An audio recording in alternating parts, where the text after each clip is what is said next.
Est-ce qu'il y a quelqu'un qui peut dire, je suis prêt pour la parole? Encore une fois, je suis prêt pour la parole. Amen. Ce matin, ça va être le frère Vandrich qui va nous apporter la dévotion.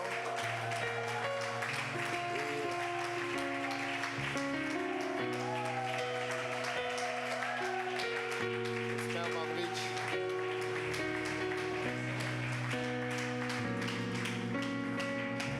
Amen. Un J. Péniel par excellence. Amen. Vandrich, c'est un des jeunes J. Péniel qui suit le programme, comme on peut dire. Vendo a suivi le programme. Il a vu Pasteur Yannick, il a fait copy-paste jusqu'à temps qu'il commence même à se ressembler un peu. Amen. Et c'est incroyable la croissance qu'on voit dans son ministère, dans sa vie spirituelle. Amen. Et c'est vraiment fantastique. Vendo, on est vraiment fiers de toi. Et même si peut-être maintenant il n'arrive plus à dunk la balle de basket, il est en train de dunk sur des démons. Amen. Chaque jour, Vendo est en train de dunk sur les principautés, les dominations. Amen. Et je suis vraiment content que parmi les 8 millions de personnes qu'il y a sur la planète, que j'ai eu la chance de croiser Vandrich. Amen. Je ne prends pas ça pour acquis. Amen. Les connexions qu'on a dans la vie, il ne faut pas les prendre pour acquis. Amen.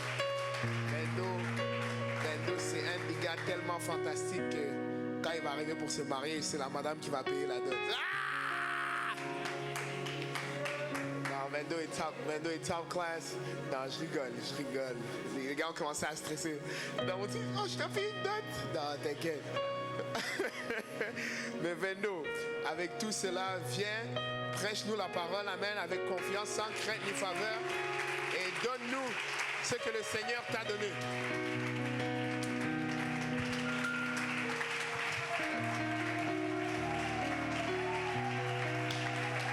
Alléluia. Est-ce qu'on peut juste lever les mains?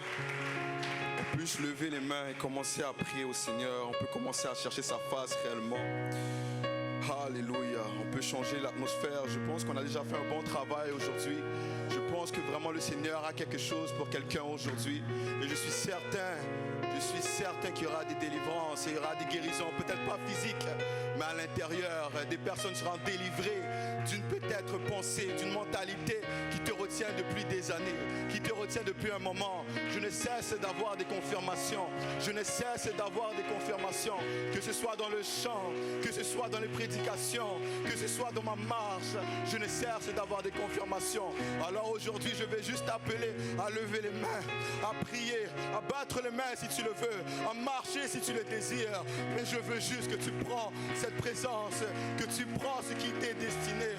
Alléluia, alléluia. Ce n'est pas des mots qui sont juste dits dans le vent, mais c'est vraiment des mots de foi que je suis en train de prononcer. Je sais que quelqu'un va avoir une délivrance, je sais que quelqu'un va avoir une guérison, je sais que cette parole est pour quelqu'un et je sais que tu peux l'avoir, mais il dépendra seulement de toi.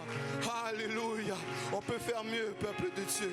Je vous garantis qu'on peut faire mieux. Je vous garantis qu'on peut faire mieux. Parce que lorsque tu étais sous la tempête, je te garantis que tu marchais avec les larmes et que tu criais à ton Dieu plus fort que cela. Et maintenant que tu vois que le Seigneur te parle, pourquoi tu te tais? Pourquoi tu gardes ta voix basse? Pourquoi tu ne cries pas vers le Seigneur alors que lorsque tu marchais dans la tempête, lorsque tu marchais avec les larmes dans les yeux, lorsque tu avais de l'incrédulité dans ton cœur et que le Seigneur t'aida à marcher, parce que lorsque tu as coulé, le Seigneur t'a rattrapé. Je vais le redire, lorsque tu étais en train de couler, le Seigneur t'a rattrapé. Lorsque tu étais en train de couler, le Seigneur t'a rattrapé. Alléluia, je vous garantis que je ne vais pas cesser d'arrêter de le dire. Je sens vraiment la présence de Dieu ici.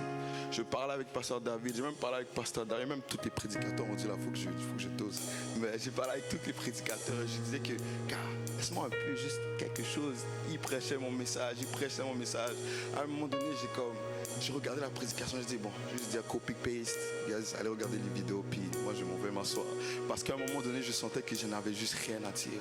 Puis lorsque je marchais dans le service, je sentais énormément la présence de Dieu. À un moment, je me tenais là, je regardais pasteur David, j'étais comme mon frère, donne-moi la chair tout de suite. Dans la chair tout de suite, je vais commencer à juste aller. S'il faut que je marche, je vais marcher. Mais c'est vraiment juste pour vous dire que je sens que le Seigneur a quelque chose à dire pour quelqu'un. J'ai des notes. Je vous garantis, j'ai des 27, 30, 31 choses à dire. Mais je sens vraiment que le Seigneur m'amène quelque part d'autre. Et je vais juste vous demander de vous asseoir, de battre les mains avant de vous asseoir. Alléluia. Alléluia. C'est le prérequis. C'est le prérequis pour t'asseoir. Si tu ne bats pas les mains, il faut rester debout, gars. C'est un prérequis. Parce qu'on veut rendre gloire à Dieu. Alléluia. Avant de commencer, je vais juste rendre honneur à qui honneur est dû. Et je vais juste honorer pasteur David, le pasteur. Si on veut faire, on peut juste se lever, juste une fois, juste pour lui. Alléluia. Non, ne l'écoutez pas. Alléluia. Je tiens vraiment à dire que j'aime beaucoup pasteur David. Alléluia, alléluia. Amen, amen, amen. Personnellement, moi je l'appelle grand frère. Il peut même vous témoigner, je l'appelle toujours Big Bro. C'est rare que j'appelle David. J'appelle David quand il est en train de me chicaner. Je dis oui David, ok je dois arrêter les chillings David, ok c'est bon. Mais ça, juste quand il me chicane, je l'appelle David, mais je peux vous témoigner que je l'aime vraiment beaucoup. C'est comme un grand frère pour moi. Quand j'ai besoin d'aide, je peux l'appeler. Et je remercie le Seigneur de l'avoir rencontré. Alléluia. Mais quand il était en train de parler, j'avais des larmes aux yeux. J'étais comme non, il fait exprès, il veut me faire pleurer devant vous. Alléluia. Je suis aussi à honorer mon pasteur Yannick. Alléluia, ça peut battre les mains. Yes. Il fait comme si rien n'était. Il est assis en train de travailler. Alléluia. Ça, c'est vraiment un homme de Dieu. Quand on l'applaudit, il fait... Il s'occupe... Et il est vraiment en train de faire l'œuvre de Dieu. Je ne peux pas vous dire combien de choses que j'ai appris avec lui. Parfois, les gens passent une journée avec moi et ils me disent que mais toi, tu es partout. Parce que lui, il m'amenait partout, guys. Pour moi, c'est la normalité ce que je fais. À un moment donné, j'étais à la voiture avec je ne sais pas qui. Après, il m'a dit, toi, tu es un pasteur ou quoi? J'ai dit, non, tu ne fais pas aussi ça, toi. C'est comme, pour moi, c'était la normalité. Le fait d'aller dans les maisons, le fait d'évangéliser, le fait de prier, le fait de parler avec les gens et même de faire juste l'œuvre de Dieu à temps plein, c'était vraiment juste quelque chose que c'était ma vie, la normalité pour moi. Quand je venais d'arriver à l'église, je me disais que c'était le théâtre, je me disais que c'était trop faux pour être vrai. Parce que lui, le premier jour, j'arrive avec lui, on va dans une maison, on donne des chemises, après ça on va là-bas, après ça on retourne là. Puis là je me dis, mais qu'est-ce que je fais moi? Il m'amène partout. Puis après, je me suis juste rendu compte que vraiment le Seigneur m'avait appelé ici. Alléluia. Je tiens aussi à honorer Pasteur Kauzi, même s'il n'est pas là, je tiens vraiment à honorer l'homme de Dieu que Dieu a utilisé pour commencer cette œuvre ici. Et je tiens aussi à honorer mes frères et sœurs qui sont là, le sacrifice que vous avez fait d'être à la retraite. Vous pouvez vous applaudir. Vous pouvez vous applaudir, vous avez fait un bon travail. Alléluia. Et c'est ça, vraiment, le Seigneur a fait de bon travail. Bon, comme je l'ai dit, j'ai des notes, mais alléluia. Je sens vraiment que le Seigneur m'appelle autre part. À un moment, j'étais assis là. J'étais juste en train... Je n'étais pas en train de déprimer, gars. J'étais juste assis. Parfois, quand tu es assis, les gens pensent que ça ne va pas. Non, mon frère, j'étais juste en train de prendre la présence de Dieu. J'étais assis, j'étais en train de juste prendre le temps. Je regardais le frère Thierry en train de marcher. Et le Seigneur m'avait parlé à propos du frère Thierry. Il m'avait dit qu'il y a peut-être un an, il me disait que regarde comment le Seigneur va faire de grandes choses avec lui. Au début, je n'ai pas compris. J'ai dit, bon... Alléluia, mais il fait déjà beaucoup de choses. Mais quand j'ai vu qu'il a passé par des situations difficiles, il a perdu un membre de la famille, mais il continue toujours à prier avec ferveur. Il continue toujours à marcher. Il continue toujours à prêcher le nom de Jésus-Christ. Je me suis dit non. J'avais le sourire tout le long que j'étais assis. Je n'arrêtais pas de sourire. Peut-être vous pensez que j'étais fou. Non, j'étais pas fou. J'étais juste en train de sourire parce que j'étais en train de réaliser que un de mes frères, un des gars que j'aime beaucoup, était en train de servir le Seigneur malgré les difficultés. Et je tiens à dire que je suis complètement fier de chacun de vous qui est ici. Et je sais que le Seigneur va vous utiliser grandement. Alléluia. Sans plus tarder, on va juste rentrer dans la parole de Dieu. Et alléluia, le Seigneur est bon. Qui est prêt à rentrer dans la parole de Dieu avec moi? Alléluia. Quand je dis alléluia, c'est pas que je stresse, c'est que je regarde maintenant et je suis comme, oui, ça a tellement par rapport. Mais le Seigneur est bon. On va juste aller dans le livre de Exode 33, verset 11. Alléluia. Exode 33, verset 11. Si on peut juste se lever pour lire la parole de Dieu et ensuite, on va rentrer dans la dévotion. Alléluia. Exode 33, verset 11. Alléluia, merci Seigneur. Merci Seigneur.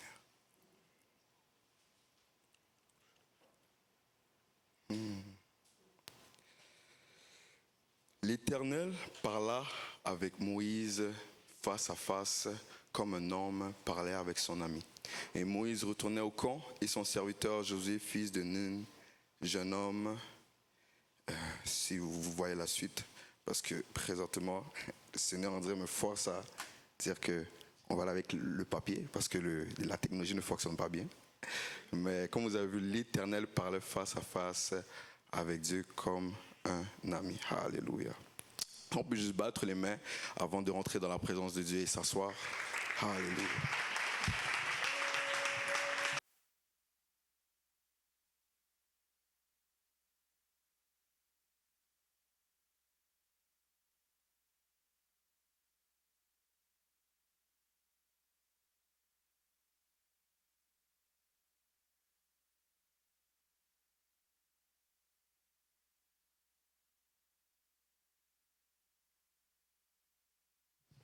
Alléluia.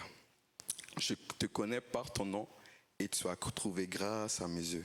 Maintenant, si j'ai trouvé grâce à tes yeux, fais-moi connaître tes voies. Alors je te connaîtrai et je trouverai encore grâce à tes yeux. Alléluia. Moïse parlait à l'Éternel face à face. Lorsqu'on était dans la présence de Dieu et on marchait, si vous avez pris attention aux chansons qui étaient en train d'être chantées, il disait fais-moi monter en gloire, en hauteur. Il disait, à un moment donné, j'entendais gloire en gloire. Et à un moment donné, je voyais que Pasteur David était inspiré et commençait à dire, nous voulons plus de toi. Et à chaque fois que j'entendais cela, je me disais que, Seigneur, je sens que tu me diriges vers une direction. Quelle est cette direction? Et à chaque fois, je retournais là, dans Exode 33, dans le verset 12. C'est un passage que lorsque, je vous disais, tout à l'heure, quand je priais, que lorsque tu étais dans la tempête et tu avais les larmes, c'est ce passage que le Seigneur m'avait donné lorsque tout allait mal. Lorsque les factions ne cessaient de monter, lorsque je sentais que je ne pouvais pas y arriver par moi-même. Je sentais que j'avais besoin vraiment de la présence de Dieu. J'avais besoin vraiment que Dieu m'aide dans cette situation. C'est comme si je regardais autour de moi. Et comme le pasteur Imani, c'est tellement drôle, quand il prêchait, il disait que c'est comme si tout autour de toi est en train de s'écrouler. Mais Dieu ne change pas d'avis. Et à chaque fois, j'allais à l'église, à chaque fois, je me montrais et j'attendais, je m'assieds. J'étais assis sur un banc et j'entendais la parole. Et à chaque fois, je voulais juste que le Seigneur me parle. Je voulais juste que le Seigneur commence à juste m'aider dans cette situation parce que par moi-même, je ne pouvais pas y arriver. Et je sais que la chose principale qui était dans ma tête, c'était de rester dans l'église. Je ne voulais pas quitter. Même si cette situation était trop dure pour moi, même si je sais que j'étais assis, je n'avais aucune idée de comment j'allais sortir de cette situation. L'idée de sortir de l'église ne passait même pas dans ma tête. L'idée de sortir de l'église n'était même pas une option. Je me disais que soit je meurs, ou soit j'y arrive. Mais je sais que je ne vais pas sortir de l'église. La raison, c'est parce que si par exemple tu sors de l'église, si tu sors de cette situation, tu penses réellement que tu vas sortir de ce problème? Vous savez, lorsque je vais dans la Bible, lorsque je regarde la situation de Hérode, vous avez peut-être déjà entendu parler de ce nom. Hérode, il y a celui qui avait demandé aux mages, aux mages de savoir où se trouve le roi des Juifs, celui qui devait naître. Ça, c'est Hérode, le père. Mais là, je parle d'Hérode, le fils, celui qui est son fils, celui qui a coupé la tête de Jean-Baptiste. Et lorsque je regarde son histoire, je peux voir que Hérode n'aimait pas Jean-Baptiste au début. Hérode n'aimait pas Jean-Baptiste au début et je comprends très très très bien pourquoi. Imagine qu'il y a un gars dehors, il est en habit de chameau, de poil de chameau, il vient, il arrive comme ça, il parle de ton mariage. C'est très normal que tu vas être fâché. Tu vas dire c'est qui lui, Regarde d'où tu viens et tout ça, tu vas être fâché. Mais lorsque je regarde la situation d'Hérode, je vois que Hérode au début, il était radical, il ne voulait rien savoir de lui, il voulait juste le tuer. Mais après que le temps passe, à un moment, on va voir dans la parole de Dieu qu'à un moment que le temps passe, il va devenir perplexe. Perplexe, c'est que tu commences à hésiter, tu commences à pas être sûr. Et lorsque je regarde Hérode, je me rends compte que la voix de Jean-Baptiste commence à un peu plus le rapprocher de Dieu. Et quand vous êtes à l'église, vous ne savez pas les bienfaits d'être à l'église. Parce que lorsque tu es à l'église, même si tu entends la parole, mais tu n'y arrives pas, Mais si tu entends la parole, il y a quelque chose qui va te permettre d'avancer. Je ne sais pas pourquoi, quand Hérode écoutait Jean-Baptiste, il était perplexe. C'est comme s'il allait dans une direction, mais il a commencé à s'arrêter.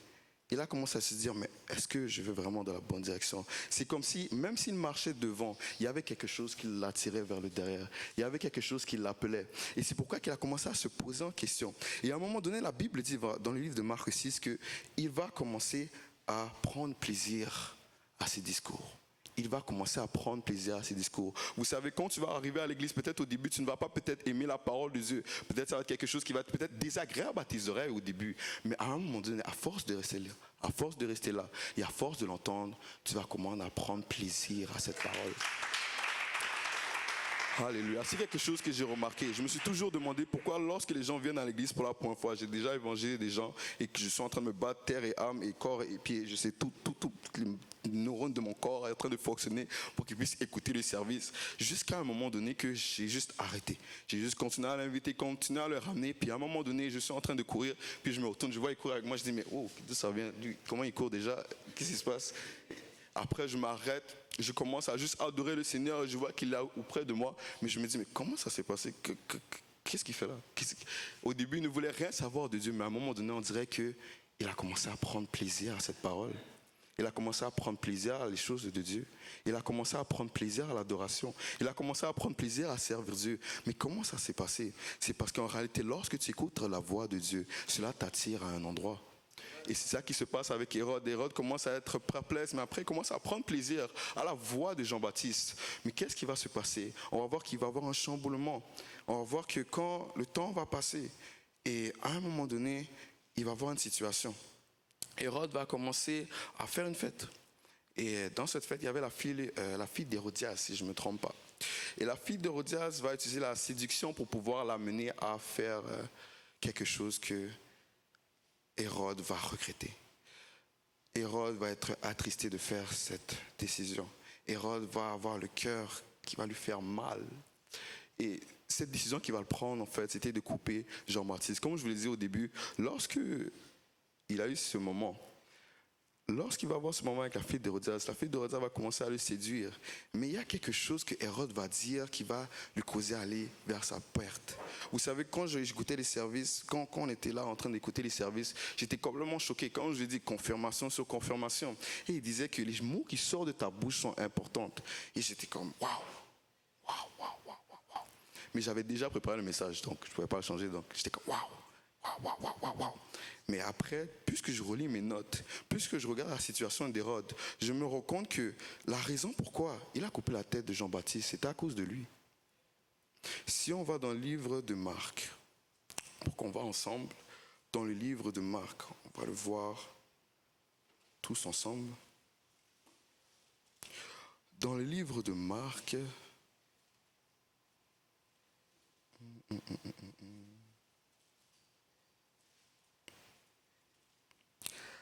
Marc, on arrive 6, versets 22 à 22.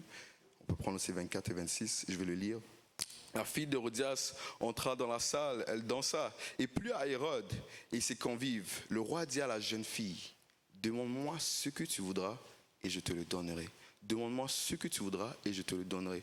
Puis à un moment donné, je lisais cette lecture et j'étais comme, mais qu'est-ce qui s'est passé dans sa tête pour qu'il puisse faire cette demande? Qu'est-ce qui s'est passé dans sa tête pour qu'il puisse dire cela à la fille d'Hérodias? Tout ce que je sais, c'est que Hérode n'aurait jamais imaginé qu'il allait couper la tête de Jean-Baptiste. Tout ce que je peux vous dire avec assurance, c'est qu'il n'aurait jamais imaginé que cette demande que cette fille allait demander, ce serait de couper la personne qui me rapproche plus vers le Seigneur. Comment ça se fait que je suis rendu là? Comment ça se fait que maintenant, moi qui allais à l'église, moi qui commençais à prendre plaisir à les choses de Dieu, je me retrouve à aller vers une autre direction? Cette voix qui m'appelait, cette voix qui au départ qui me déplaît et que j'ai commencé à vraiment aimer, maintenant je suis à l'endroit où que je suis en train de couper cette voix.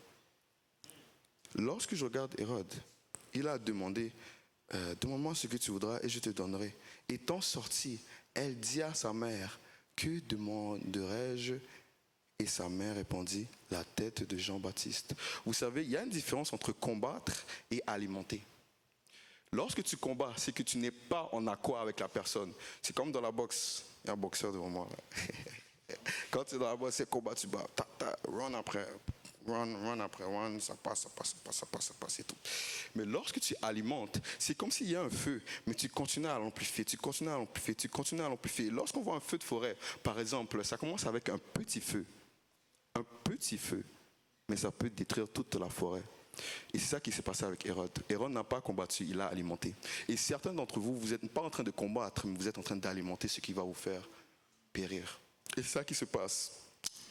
Nous sommes parfois en train de penser que je suis en train de combattre, je vais à l'église, je prie par rapport à cette situation, mais je n'arrive pas à surmonter cela. C'est parce que lorsque tu regardes vraiment ta marche, lorsque tu regardes vraiment ton combat, tu te rends compte que tu n'es pas en train de combattre la chose, mais tu es en train de l'alimenter. Lorsque je regarde une situation que, par exemple, tu as des problèmes avec les réseaux sociaux, tu as des problèmes avec la pornographie, tu as des problèmes avec les choses, tu as des problèmes même avec des pensées qui n'arrêtent pas de t'empêcher de continuer avec le Seigneur, qui n'arrête pas de te tourmenter jour et nuit. Et tu commences à juste te questionner, mais comment je vais faire? C'est parce que tu alimentes cela. Lorsque tu regardes, lorsque ces pensées arrivent, est-ce que tu es en train de combattre ou tu es en train d'essayer de prendre plaisir à cela? Et tu sais très bien ce que tu fais. Vous savez, il y a quelque chose que j'ai compris avec la marche avec le Seigneur, il faut être honnête avec soi-même. Il faut être capable de savoir que j'ai cette difficulté avec cette chose, je suis en train de l'alimenter, donc je dois faire demi-tour. Je dois me repentir. Et c'est ça qui va vous permettre de pouvoir surmonter cette chose qui t'empêche de servir le Seigneur depuis longtemps. Cette délivrance que tu attends depuis certaines années. Tu vois la possibilité de pouvoir sortir de cela, mais tu n'y arrives pas. Parce que lorsque ces pensées impures viennent dans ta tête, la première chose qui te vient à l'esprit, c'est de l'alimenter. Tu continues dans cette pensée. Tu continues dans cette colère. Certains d'entre vous, vous avez des problèmes de colère. Et lorsque vous avez juste une pensée qui arrive dans votre tête, vous l'alimentez. Tu commences à juste passer par juste une chicane et tu commences à alimenter cette pensée que maintenant je vais me battre avec cette personne. Et tu commences à alimenter cette pensée, tu vas commencer à juste aller plus loin. Et à un moment donné, tu vas être comme Hérode. La voix de l'Éternel va être enlevée. La voix de Jean-Baptiste va être coupée. Alléluia. Et alléluia, merci Seigneur.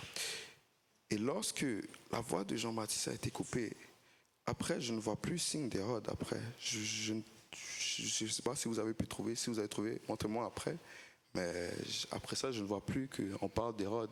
Il semblerait qu'on ne fait plus mention de lui. Et c'était à cause que la voix qui te permettait de marcher avec le Seigneur, cette voix qui t'amène à juste monter de dimension en dimension, a été coupée. A été coupée. Et souvent, peut-être c'est même pas l'alimentation, mais c'est juste que tu n'as pas juste parlé de ton problème. Vous savez, lorsque je regarde dans le livre de Genèse, lorsqu'on retourne toujours à la base, au commencement, on peut voir beaucoup de choses qui sont très bonnes pour nous et qui nous permettent de pouvoir grandir avec le Seigneur. Premièrement, lorsqu'ils étaient dans le jardin d'Éden, Adam et Ève étaient ensemble, ils étaient tous les deux nus et commençaient à vivre leur vie comme tout était bon. Et à un moment donné, ils ont désobéi. Mais ce que j'ai trouvé bizarre, c'est qu'ils sont allés se cacher. Ils sont allés se cacher. Et lorsque l'Éternel les a posé une question, pourquoi tu t'es caché? Il a dit que je me suis caché parce que j'étais nu. Souvent, ce n'est pas que tu es en train d'alimenter le problème, mais c'est juste que tu ne veux pas en parler. Lorsque il était tout nu et que l'Éternel s'était présenté, il y a des fois tu pries, mais il y a quelque chose qui est entre toi et le Seigneur. Il y a quelque chose qui est entre toi et le Seigneur. C'est pour ça que tu vas voir que des gens vont marcher avec le Seigneur, ils vont grandir, ils vont même aller plus loin, ils vont même atteindre des montagnes qui sont incroyables. Mais il semblerait qu'il y a quelque chose dans son témoignage qui ne coche pas bien. Il y a quelque chose chez lui qui ne va pas bien. C'est comme s'il y a une veste qui l'entoure, une veste remplie d'onction, une veste qui cache. Mais lorsqu'il enlève sa veste, tu te rends compte qu'il y a des trous un peu partout.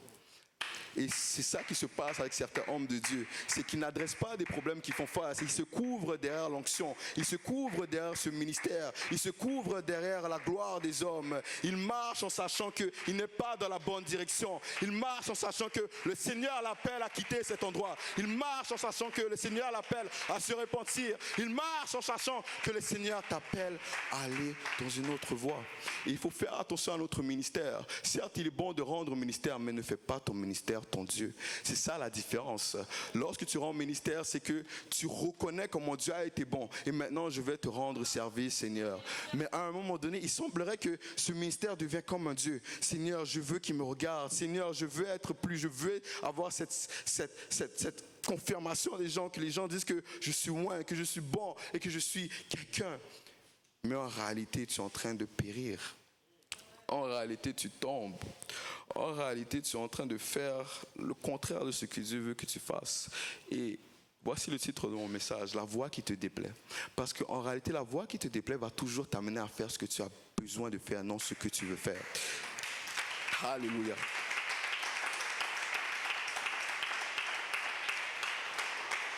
Alléluia. Et c'est là où que je me mets devant vous. C'est que je ne suis pas en train de t'appeler à chanter mieux. Je ne suis pas en train de t'appeler à jouer à la batterie mieux. Je ne suis pas en train de t'appeler à faire ceci. Mais je suis en train de pointer à ce que tu fais mal. Es-tu bon à la batterie? Gloire à Dieu. Es-tu bon à chanter? Gloire à Dieu. Je remets toute gloire à Dieu. Mais as-tu un problème pour pardonner quelqu'un? As-tu un problème pour parler bien de quelqu'un? As-tu un problème avec la positivité? As-tu un problème avec tes pensées? As-tu un problème avec ta famille? As-tu un problème avec la communication? As-tu un problème avec l'expression de toi-même? Parce que souvent, lorsque tu grandis dans des mauvaises familles, c'est quelque chose qui attaque beaucoup d'entre nous. Nous avons la difficulté à exprimer ce que nous ressentons. Et maintenant, nous marchons par nos émotions et à la place de la parole de Dieu. Maintenant, tu marches, lorsque tu entends la musique, c'est là que tu as envie de danser. Mais dès que la musique se coupe, c'est comme si tu n'entends plus cette voix. C'est comme si tu n'entends plus rien. C'est comme si tu te retrouves comme Hérode. Cette voie qui t'amenait vers une direction est maintenant coupée. Et tu te retrouves sans sens. Tu te retrouves sans sens. Et maintenant, tu continues à marcher. Tu sors du service, mais tu te demandes pourquoi je retourne dans les mêmes choses. C'est parce que tu ne réalises pas que tu marches par les émotions. Tu ne marches pas par la parole de Dieu, mais tu marches par les émotions. Quand un prédicateur commence à lever la voix et quand le peuple de Dieu commence à crier, quand il y a l'effet de groupe et que les gens sont en train de prier, c'est là que tu sens que vraiment la présence de Dieu est là. Et de Dieu est là. Mais lorsqu'il n'y a plus rien, lorsque tu n'entends plus la musique, lorsque tu te retrouves tout seul, il semblerait que tu n'es plus un chrétien. Tu redeviens comme tu étais avant. Tu redeviens comme tu étais avant, avec la même façon de parler, avec les mêmes pensées, avec les mêmes problèmes. Avec les mêmes problèmes. Et parfois, c'est cela qui coupe notre montée, comme je pourrais dire, d'aller en gloire en gloire. C'est ça qui t'empêche d'aller à un autre niveau avec ton ministère. Parce que parfois, quand tu mets un costume, parfois tu peux même mettre un costume qui est trop gros pour toi. Et qu'est-ce qui se passe? Tu essaies de cacher le plus de trous possible. Le trou commence à la chemise, mais puisque le temps passe, ça commence à aller au pantalon, ça commence à aller aux souliers. Et là, qu'est-ce qui se passe? C'est que le manteau grandit pour cacher les trous, mais les trous continuent à s'amplifier. Les trous continuent à s'amplifier. Et qu'est-ce qui se passe? C'est qu'à un moment donné, lorsque le Seigneur va comprendre que tu as besoin de changer d'habit, ces habits sont trop grands pour toi. Il va t'enlever ce manteau. Et là, c'est là qu'on va voir tous tes trous. Parfois, lorsqu'on t'enlève le ministère, c'est là que tu réalises vraiment quel est ton problème. C'est pour ça que parfois, il est bon de juste s'asseoir. Il est bon de juste prendre le servir pour toi-même. Et c'est pour ça qu'on vous dit que lorsque vous écoutez une prédication, recevez cette prédication. Tu ne peux pas remplir un vase que toi-même tu n'es pas rempli. Si tu n'es pas rempli, comment peux-tu remplir un vase? Si à chaque fois que le vase te remplit, il semblerait qu'il y a des fuites qui sortent. Et c'est pour ça que lorsque maintenant tu vas rendre au ministère, il semblerait que tu le remplis avec du vent. Il semblerait que tu le remplisses sans rien. Tu sembles faire le mouvement, tu sembles faire l'œuvre, tu sembles faire le ministère, mais tu ne produis rien. Pourquoi tu ne produis rien? C'est parce qu'il y a des trous qui sont sur toi. Il y a des trous qui sont sur toi, un peu partout. Et le seul moyen de pouvoir régler cela, c'est juste d'adresser ces trous. de juste adresser ces trous. Il ne faut pas qu'il y ait quelque chose qui t'empêche de parler avec le Seigneur. Et lorsque je passais par les situations difficiles, et je vais en revenir sur ça, je vais juste mettre pause sur ça. Juste cette semaine, lorsque j'ai entendu la nouvelle que j'allais prêcher, j'ai crié au téléphone, j'étais comme non bro, s'il te plaît, prends quelqu'un d'autre bro. il sait.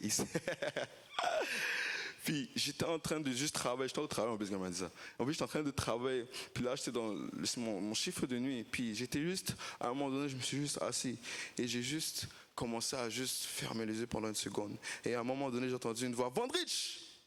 Il y a des fois, je peux faire genre que non, c'est moi, j'abuse, voilà, c'est moi qui imagine la voix, mais quand c'est clair comme ça, je me dis non, ça c'est Dieu ça.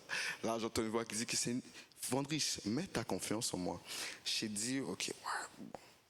J'ai rien compris ce qu'il m'a dit. Je commence à venir à la retraite, je commence à parler, j'entends les prédications qui passent. Et à un moment donné, je parle avec le frère Joël et je lui dis que ouais, le Seigneur m'a parlé, il semble qu'il me confirme. Et il me dit, mets ta confiance en toi. Et il me dit, avant de partir, je sens vraiment que le Seigneur veut faire quelque chose avec toi. Et il part.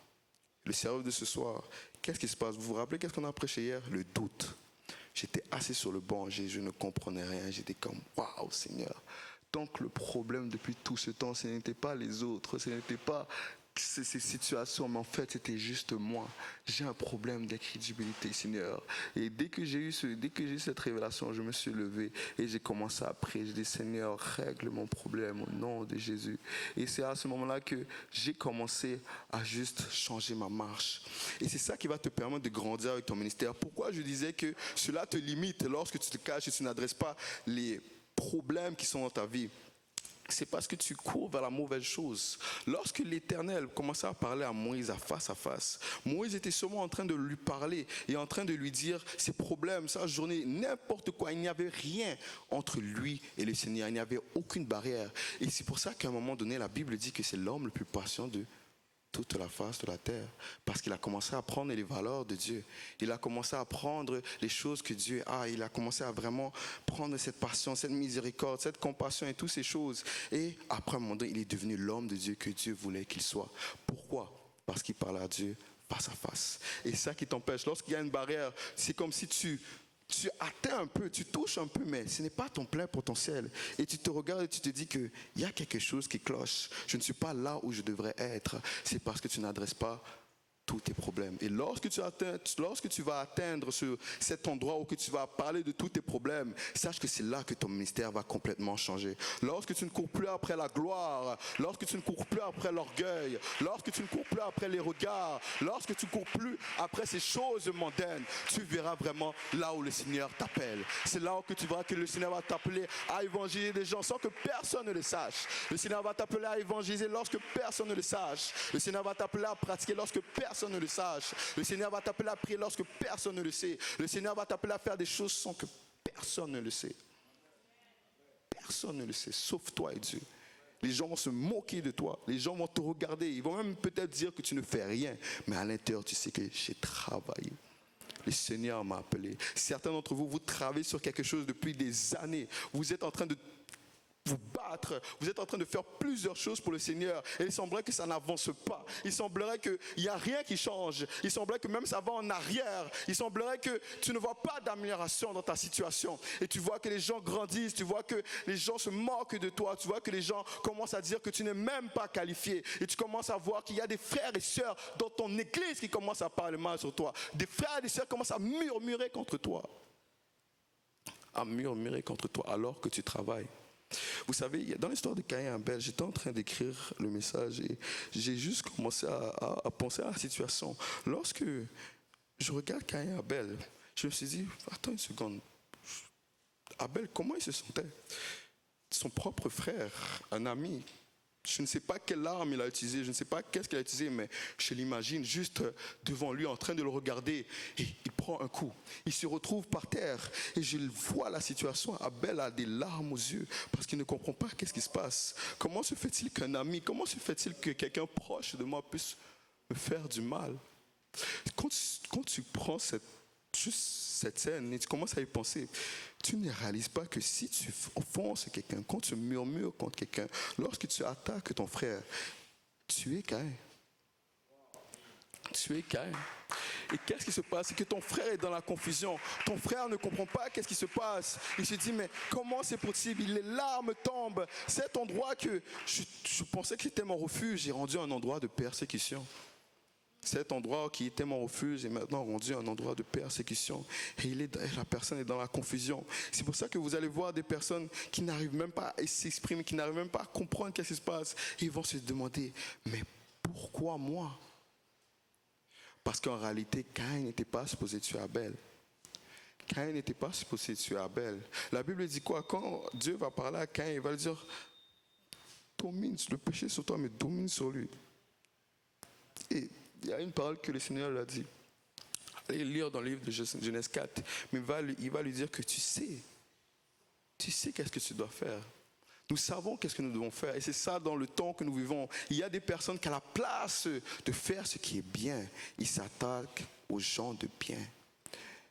Ils s'attaquent aux gens de bien.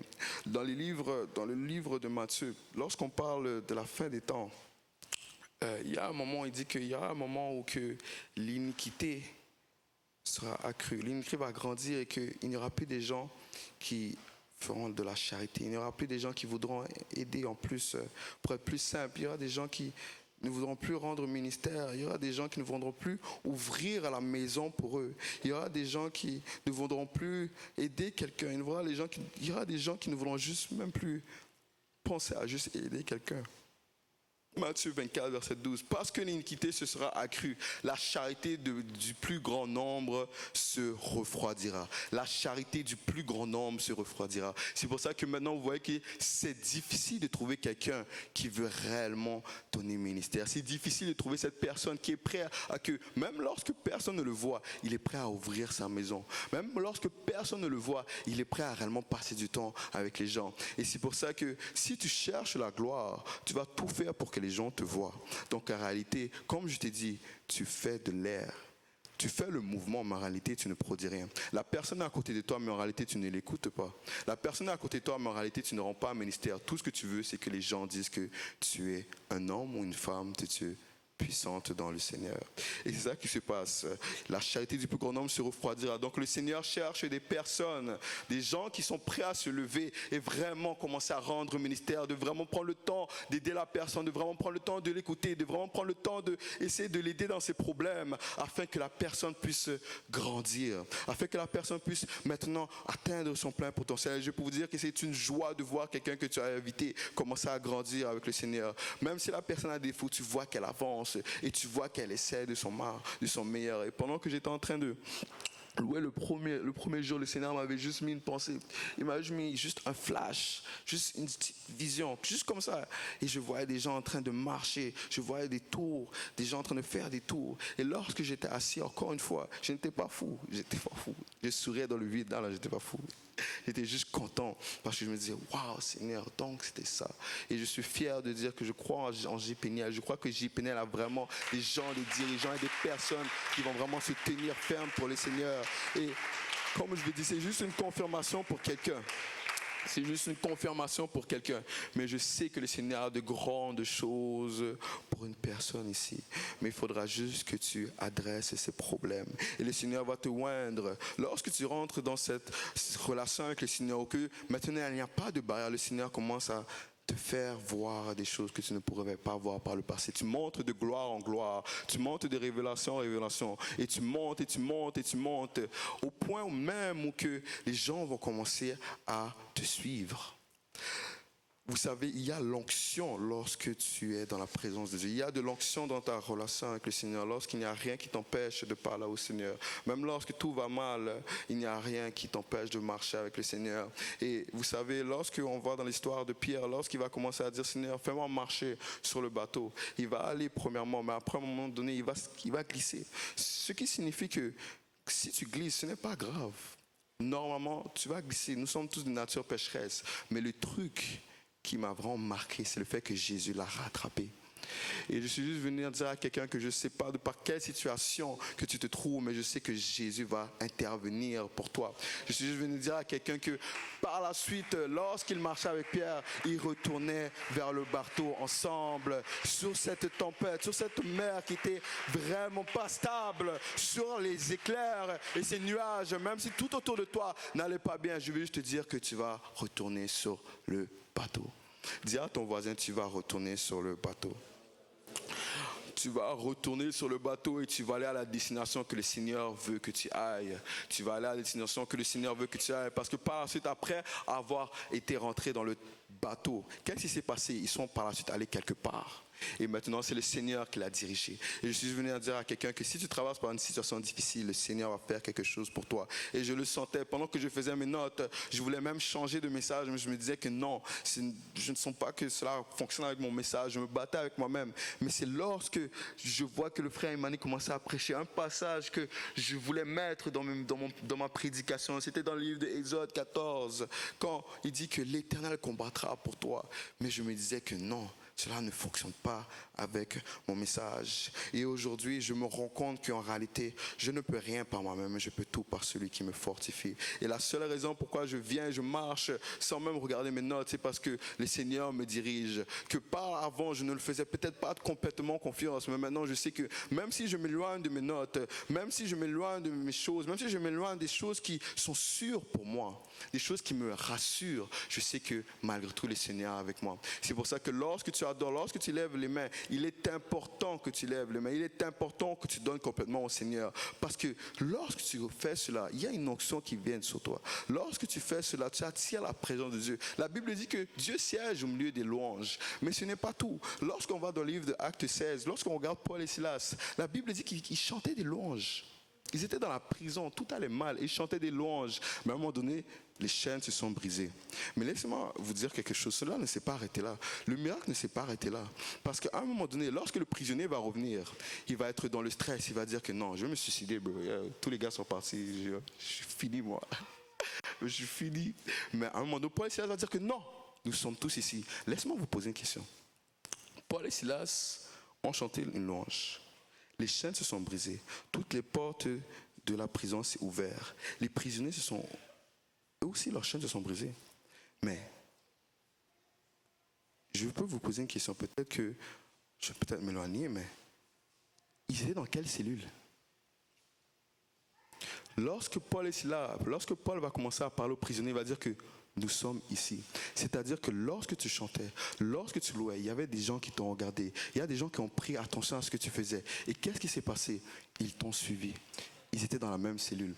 Donc, pendant qu'ils étaient dans la même cellule, j'imagine Paul, quelqu'un qui est un évangéliste, quelqu'un qui connaît le Seigneur, quelqu'un qui aime Dieu, en train de prêcher l'évangile, en train de les attirer. Et je me rends compte juste une chose, dans tes moments difficiles, si tu lèves la voix, je te promets que le Seigneur va agir pour toi. Mais ce ne sera pas tout. Le Seigneur va te oindre afin que tu sois une direction pour certaines personnes, afin que cette personne puisse atteindre l'évangile, afin que cette personne puisse connaître le Seigneur. Et je suis persuadé que si tu lèves la voix, je te garantis que le Seigneur va faire quelque chose pour toi. Je te garantis que tu vas être une direction pour certaines personnes. Et je te garantis que lorsque un prisonnier va venir, lorsque quelqu'un qui te voit comme prisonnier, lorsque quelqu'un qui te voit comme une personne qui n'est pas capable de faire quelque chose, qui n'est pas capable de faire quelque chose, qui te voit comme un moins que rien, qui te voit quelqu'un comme un prisonnier et qui n'est même pas capable de se délivrer pour lui-même, va te voir comme quelqu'un qui l'amène à la délivrance. Parce que le prisonnier, après qu'il voyait le prisonnier qui était Paul, il va maintenant venir vers lui. Lui qui pensait que Paul ne pouvait rien faire, lui qui pensait que Paul n'était seulement qu'un prisonnier, quelqu'un qui était enfermé, il ne peut même pas se sortir de cette situation. Il ne peut même pas se sortir de cette situation. Il ne peut même pas se sortir de cette situation. Mais lorsqu'il va commencer à louer le Seigneur, lorsqu'il va rendre gloire au Dieu, qu'est-ce qui va se passer? Les chaînes vont se briser. Les prisonniers vont dans sa cellule. Et le prisonnier lui-même, sa vie va changer. Sa vie va changer, il aura cette délivrance. Il aura cette délivrance. Et je suis venu dire à quelqu'un que si tu loues le Seigneur de tout ton cœur, je te garantis que tu auras ta délivrance. Mais ce ne sera pas tout. Le Seigneur va te joindre afin que tu seras une direction pour quelqu'un. Et maintenant, lorsque tu seras quelqu'un qui va diriger d'autres peuples, d'autres gens, ou peut-être même d'autres peuples, ou peut-être d'autres nations, la Bible dit dans Luc 9, verset 62, que Jésus lui répondit, quiconque met la main à la charrue et regarde en arrière n'est pas propre au royaume de Dieu. Lorsque je regarde un enfant de Dieu, un ministre, ou bien quelqu'un qui rend ministère, tu n'as même pas besoin d'un titre, mais tout ce que je peux te dire avec confiance et avec assurance, c'est que ne regarde pas en arrière. Parce que lorsque tu regardes en arrière, qu'est-ce qui se passe? Les gens qui sont en arrière de toi vont commencer à te suivre vers cette mauvaise direction. Et lorsque je regarde ce verset, lorsque je me rends compte qu'il marchait avec la charrue, lorsque tu commences à prendre des comportements du monde, prendre des comportements des gens du dehors, les gens qui sont en arrière de toi, les gens qui t'ont suivi parce qu'ils te prenaient comme la référence, qui savaient qu'avec toi je peux avoir ma délivrance, avec toi je peux avoir mon salut, tu me diriges vers la bonne direction, ils vont commencer à écouter les choses que tu dis, vont commencer à copier les mêmes comportements que tu fais. Et qu'est-ce qui se passe? Toi qui tombes, tu ramènes des gens qui tombent avec toi. C'est pour ça qu'il faut faire très attention. Et il faut faire très attention au peuple de Dieu. Le comportement vaut mieux que tes talents. Le comportement vaut mieux que ton ministère. Le comportement vaut mieux que ton action. Je préfère même qu'il y a une personne qui joue au piano, mais cette personne a un bon comportement, que même lorsque personne ne le regarde, il marche avec humilité. Même lorsque personne ne le regarde, je sais qu'il ne va jamais être dans cette situation. Je sais qu'il va toujours faire en sorte d'être comme le Seigneur. Et c'est là où Dieu veut nous amener. C'est là où il peut te rendre quelque chose dans les mains, mais il va savoir que tu sais entre de bonnes mains, que tu ne vas jamais changer de comportement, afin que lorsqu'il va t'utiliser pour des gens, il saura avec certitude que tu ne vas pas les emmener vers la mauvaise direction. Moïse était celui qui était choisi pour marcher avec Dieu. Il était choisi pour mener le peuple d'Israël. Et lorsque on voit la situation de Moïse, il était même prêt à un moment donné de même donner sa propre vie afin que ce peuple puisse passer. C'est là que le Seigneur t'appelle. C'est là que le Seigneur t'appelle à cette place que tu es prêt à même te sacrifier toi-même afin que les autres puissent passer. Alléluia. Et je vais finir avec ce dernier verset. Dans le livre de Matthieu 21, verset 28 à 31, la Bible dit que vous ensemble, un homme avait 2 fils. Et s'adressant au premier, il dit, mon enfant, va travailler aujourd'hui dans ma vigne. Il répondit, je ne veux pas. Ensuite, il se repentit et il alla. S'adressant à l'autre, il dit la même chose et ce fils répondit, je veux bien, Seigneur, et il n'alla pas. Lequel des deux a fait la volonté du Père? Ils répondirent le premier. Et Jésus leur dit, je vous le dis en vérité, les publicains et les prostituées vous devanceront dans le royaume de Dieu. Ce n'est pas le commencement qui définit ta destination. Mais en réalité, c'est le processus. Parce qu'au début, tu disais non. Mais à force que tu marches comme Hérode, tu commences à être perplexe. Tu commences à regarder des gens qui rendent ministère. Tu commences à regarder des gens qui sont dans le besoin. Et tu dis que non, je ne peux pas les laisser comme ça. Moi, au départ, qui ne voulais rien savoir de Dieu. Moi, au départ, qui ne voulais rien savoir de la parole de Dieu. Moi, au départ, qui ne voulais même pas rendre ministère pour quelqu'un. Je me retrouve en train de vous prêcher la parole de Dieu. Parce que ce n'est pas le début qui définit ma destination, mais c'est le processus. C'est le processus. Parce que si tu dis non au départ, mais que tu changes d'avis et que tu te réponds, tu vas finir là où le Seigneur t'a appelé. Et qu'est-ce qui va se passer? Le Seigneur va t'utiliser fortement. Mais il y aura des gens qui vont dire oui au début, mais ne vont pas réellement le faire. Et ces gens-là, c'est là que je veux les adresser. Je veux te dire que si tu as dit oui, je te demande de régler les problèmes que tu n'as pas encore réglés, les pensées que tu n'as pas encore réglées, cette attitude que tu n'as pas encore réglée, ce comportement que tu n'as pas encore réglé, cette chose que le Seigneur t'appelle depuis un temps, cette voix qui te déplaît, tu l'entends depuis plusieurs mois, plusieurs années, même qui te demande de juste d'arrêter de faire cela, d'arrêter de te tenir là et de venir dans sa présence. Parfois tu fais même trop, parfois tu vas même loin. Et je ne me comprenais pas. Il y a des fois le Seigneur va t'appeler loin, mais je suis en train de te dire qu'il y a des fois ce n'est pas le Seigneur qui t'appelle, mais c'est par ta propre chair que tu vas loin. Et qu'est-ce qui se passe? C'est qu'à un moment donné, le Seigneur t'appelle à juste revenir en arrière. Mais toi qui es dans cette mauvaise compréhension, toi qui marches dans une mauvaise mentalité en pensant que le ministère vaut plus que mon salut, le ministère vaut plus que ces trous, ce costume est plus agréable que tu sais cette chemise, ce pantalon, même si ces choses ont des trous, je veux une chemise, je veux un costume, je veux un costume. Et qu'est-ce qui se passe? C'est que maintenant que le Seigneur te demande juste de revenir en arrière vers lui pour que je commence à arranger, parce qu'il va oindre, il va commencer à arranger ta chemise, il va commencer à arranger tes souliers, il va te demander la taille qui te va, tout ce qui te va. Tu commences à le refuser parce que tu es attaché à ce costume, tu es attaché à cette veste et tu cours vers ta perte. Parce qu'il y aura un jour, il y aura un moment, je vous garantis, parce que le Seigneur, lorsque vous marchez avec Dieu, vous êtes comme dans une compagnie. Et lorsque tu es dans une compagnie, tu vas voir que tu as un nom sur toi. Tu as un nom sur toi. Quand vous regardez les gens du monde, quand on va dans la réalité, les gens de Hollywood ou bien les gens qui sont dans les films, lorsqu'ils font une bêtise, qu'est-ce qui se passe? Ils sont directement renvoyés parce qu'ils ne veulent pas être assimilés avec toi. Et c'est ça qui se passe avec certaines personnes qui sont ici. C'est que lorsque le Seigneur t'appelle, lorsque le Seigneur te dit de ne pas partir, il va commencer à enlever maintenant.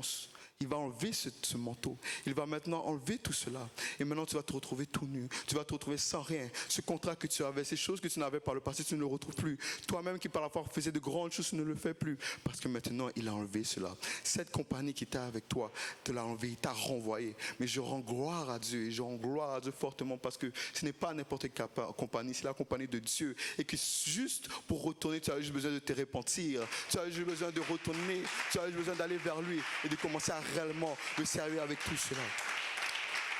Alléluia. Donc, Dieu t'appelle à rester auprès de lui. Et la voie qui te déplaît, cette voie qui semble aller au contraire de ta volonté, c'est cette voie que tu as besoin.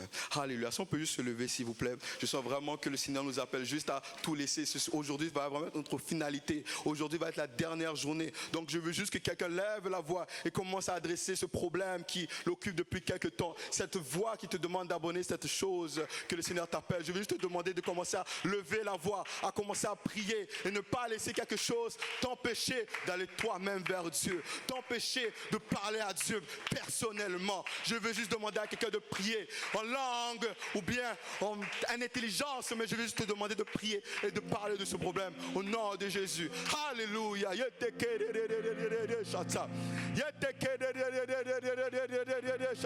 Aujourd'hui est ta journée de délivrance. Aujourd'hui est ta journée de guérison. Pas une guérison peut-être physique, mais une guérison interne, afin que les problèmes que tu as, ces trous que tu as depuis un moment, qu'ils soient réglés au nom puissant de Jésus. Alléluia. Continue à prier, continue à prier, continue à prier, continue à prier.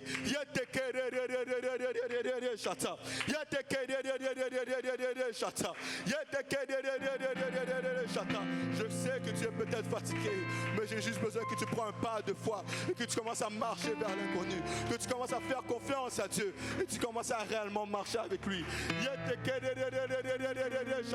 C'est ça, continue à marcher, ne t'arrête pas, nous l'avons entendu. Dieu appelle le peuple d'Israël à marcher. Le peuple d'Israël devait marcher et non murmurer. Le peuple d'Israël devait continuer juste à marcher, pas à pas. Même si c'est 40 ans dans le désert, Dieu va pouvoir pour toi. Même si c'est 40 ans dans le désert, Dieu va pouvoir pour toi. Mais Dieu te demande juste de marcher. Dieu te demande juste de faire sa volonté. Il t'appelle juste à marcher. Il t'appelle juste à avoir une relation avec lui. Il t'appelle juste à être proche de lui, à te parler face à face, afin que lorsqu'il te demande d'abandonner quelque chose, tu le feras. Parce que Dieu pourvoit, Dieu pourvoit, Dieu pourvoit, Dieu pourvoit. Même dans le désert, il pourvoit. Même lorsque tout semble aller mal, il pourvoit. Même lorsque tout semble aller mal, il pourvoit. Il pourvoit pour toi, il pourvoit pour toi. Mais il va te demander de quitter l'Égypte. Il va te demander de quitter l'Égypte. Il va te demander de quitter ces mauvaises pensées. Il va te demander de quitter ces mauvais comportements. Il va te demander de quitter cette colère, cette frustration, ces choses qui te retiennent. C'est d'arrêter d'alimenter le feu qui te fait périr, d'arrêter d'alimenter ce feu qui te fait te brûler, d'arrêter d'alimenter cette chose qui t'empêche de grandir avec le Seigneur, qui te retient à cette place où que tu mets tes mains devant ce feu et tu sembles te brûler, tu sembles te brûler, tu sembles te brûler, tu sembles te brûler, tu sembles te brûler. Seigneur, Papa, je prie que tout esprit de division soit brisé au nom de Jésus. Je prie que tout esprit de mensonge soit brisé au nom de Jésus. Je prie que tout esprit de division, de murmure soit brisé au nom de Jésus. Afin que ces enfants de Dieu marchent en unité. Afin que ces enfants marchent en authenticité. Qu'ils connaissent leur identité et qu'ils commencent réellement à servir le Seigneur. Alléluia. Alléluia. Alléluia de soi. Alléluia. Continue, c'est ça. Alléluia. Continue. Connais ton identité. Ne porte pas un voile. Ne porte pas un voile. Ne porte pas un voile pour cacher que tu n'es pas en règle avec le Seigneur. Ne porte pas un voile qui t'empêche de cacher que tu n'es pas en règle avec le Seigneur. Mais montre réellement qui tu es. Montre réellement qui tu es. Montre réellement qui tu es. Certaines personnes ont peur de voir. Certaines personnes ont peur de montrer qui ils sont réellement. Et se cachent derrière un manteau. Se cachent derrière un voile. Se cachent derrière certaines choses. Mais le Seigneur t'appelle à enlever cela. Alléluia. Alléluia.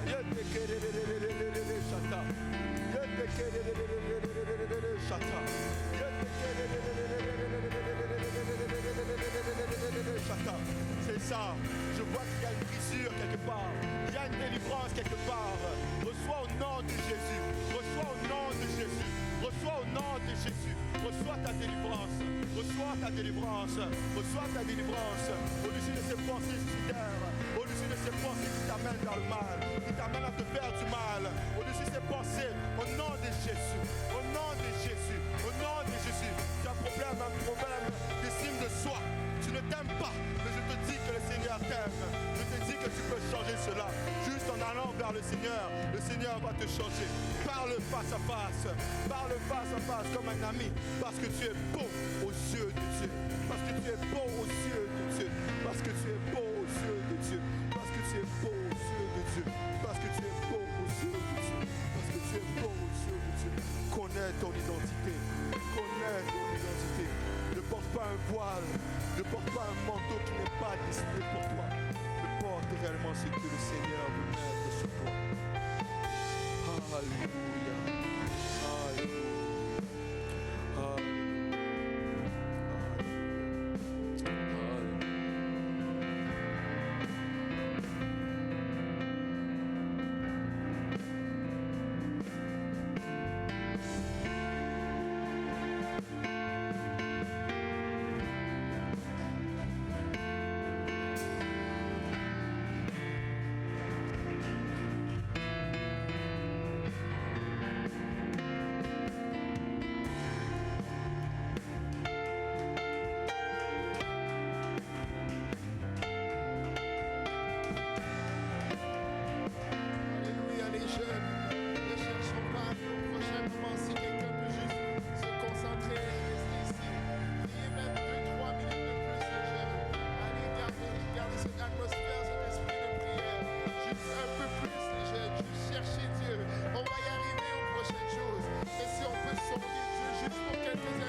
Seigneur Jésus, plus de toi Yahweh et moins de moi Jésus. Alléluia, alléluia Jésus, alléluia Seigneur, je te remets mon cœur, Seigneur, je te remets mes pensées, Seigneur, je te remets mes intentions, je mets tout devant ton trône Jésus. Oh Seigneur, tout devant ton trône, je dépose Seigneur tous mes fardeaux, toutes mes inquiétudes Seigneur Jésus, et je mets tout devant ton trône, afin que toi Seigneur, qui es mort à la croix Seigneur pour cela, va porter le fardeau de mes péchés, va porter le fardeau de ma honte, va porter le fardeau de ma condamnation Jésus. Oh